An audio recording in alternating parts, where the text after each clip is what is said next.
La clé d'entrée de Revolt est un peu différente.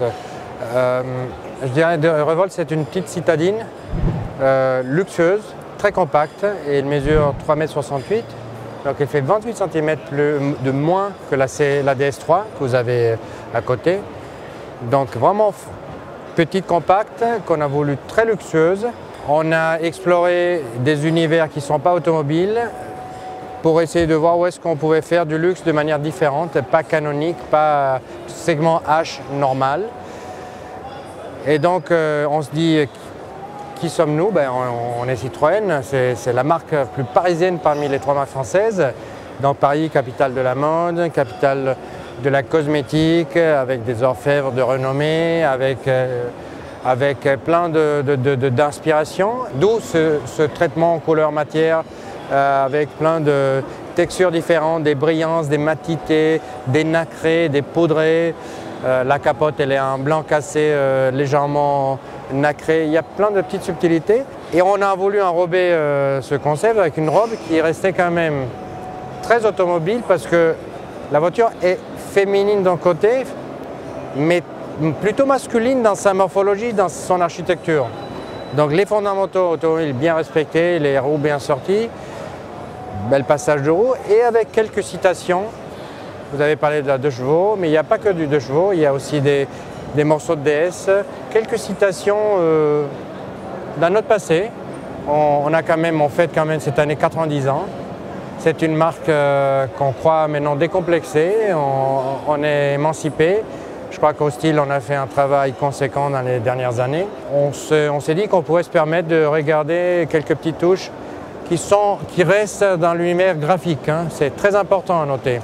Ce sont des touches graphiques parce que la 2 chevaux était étroite et haute, très spartiate, très plan-plan dans la conduite. Là, on est large, bas, très luxueuse, très nerveuse parce qu'elle est électrique. Donc, on est un contre-pied. D'où un certain nombre de choses, y compris le nom Revolt. Le logo DS, c'est le D, la S et puis le numéro de la série. Ça, c'est le logo Premium qui est apparu pour la première fois sur Hypnos, qui était elle aussi une voiture Premium. La façon de voir Premium, voire dans ce cas-là Premium High, c'est-à-dire luxe, on revendique de pouvoir l'appliquer pas seulement sur les voitures de production, mais aussi sur des voitures de concept. Hypnos, c'est un concept bel et bien, et c'était un concept qui se voulait premium. Donc ce n'est pas le logo DS. Ça déjà avec les déploiements de la force de frappe DS3, DS4, DS5, c'est ce qu'on veut faire, c'est de repositionner la marque encore plus, le curseur de la marque plus vers le premium. Des produits qui sont plutôt légitimes dans ce segment. Avec Revolt, on a fait un exercice qui reste un exercice concept car, donc c'est bien un concept car, c'est ça qui nous l'a permis. On a poussé le curseur vraiment vers le luxe. Là, vous avez des cristaux, des lacs, des matériaux, des choses qui sont vraiment du monde luxueux. Ce qui va, à notre espoir, déplacer un peu le barrissant de la perception de la marque, toujours un peu plus vers le premium. Si vous regardez le flanc et la façon dont le flanc est élaboré, vous verrez que ce sont des surfaces très Citroën. Je dirais plutôt ce sont des surfaces douces. Citroën, ce n'est pas une marque d'aspérité. Ce n'est pas une marque de lame, de choses agressives. C'est une marque qui a des surfaces presque maternelles un peu. Et là, c'est une façon, à mon avis, intéressantissime de jouer avec la lumière, de faire des balancements de volume, de masse, tout en ayant des choses très innovatives avec cette surface principale vers le haut. Il y a plein de choses qu'on essaie d'expérimenter. Et un concept car, pour tout vous dire, c'est plusieurs choses. La première chose, c'est un outil de communication, mais c'est aussi un territoire de training pour nous, les stylistes, hein. C'est notre jardin d'essai. C'est là où on cultive des fleurs qu'on ne peut pas cultiver ailleurs parce que c'est la seule possibilité. Donc forcément, oui, ça nourrit. Ça nourrira.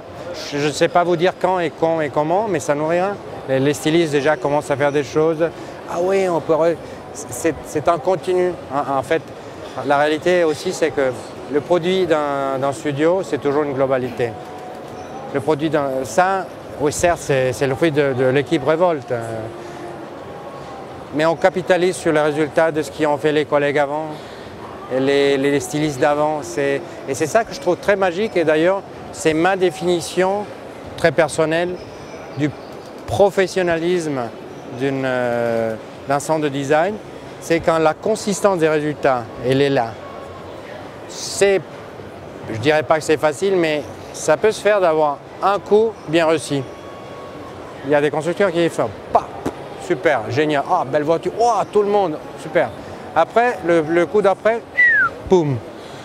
Alors quand vous commencez à bâtir, à faire un, et là je pense que, à mon avis, c'est un signe de maturité.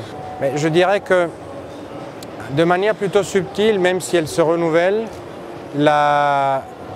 les créations Citroën, elles ont tous des traits de l'histoire. On peut prendre une voiture qui est déjà passée depuis un moment, présentée depuis un moment, la C6. La C6, elle a plein de petites citations Citroën. Cette allure un peu chutante vers l'arrière, une plénitude des flancs, une longueur. Il y a plein de choses qu'on essaye.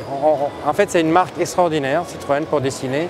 Pour dessiner, il y a des marques, parmi lesquelles Citroën, où c'est très, comment dirais-je, stimulant à travailler parce que vous avez plein d'inspiration. Donc, si votre question très élégante, c'était pour dire est-ce que vous allez faire une revival de la 2 chevaux, à présent, je vous dis non, je ne sais pas, on ne sait pas, on vient de la présenter, on l'a fini il y a quelques moments. Donc, c'est une concept car qu'on a voulu avec une morphologie un peu clivante. Il faut se rappeler d'une chose, on est à Francfort. C'est le show plus difficile de toute l'année pour les constructeurs non allemands. Et la 2 chevaux, la Ente, comme les Allemands l'appelaient, c'est une icône encore en Allemagne. Les dernières 3 ans de la production de la 2 chevaux sont pratiquement tous partis en Scandinavie et en Allemagne. C'est l'Allemagne qui a vraiment, il y a encore des grands fans, des fan clubs. Donc on voulait quand même être un peu, on a taquiné un peu, on aurait fait un truc, on voulait faire du français, du provocatif, du Citroën, du luxueux et des clins d'œil à la Deutsch qui plaît énormément en Allemagne. Ça nous a paru évident, la chose à faire, quoi.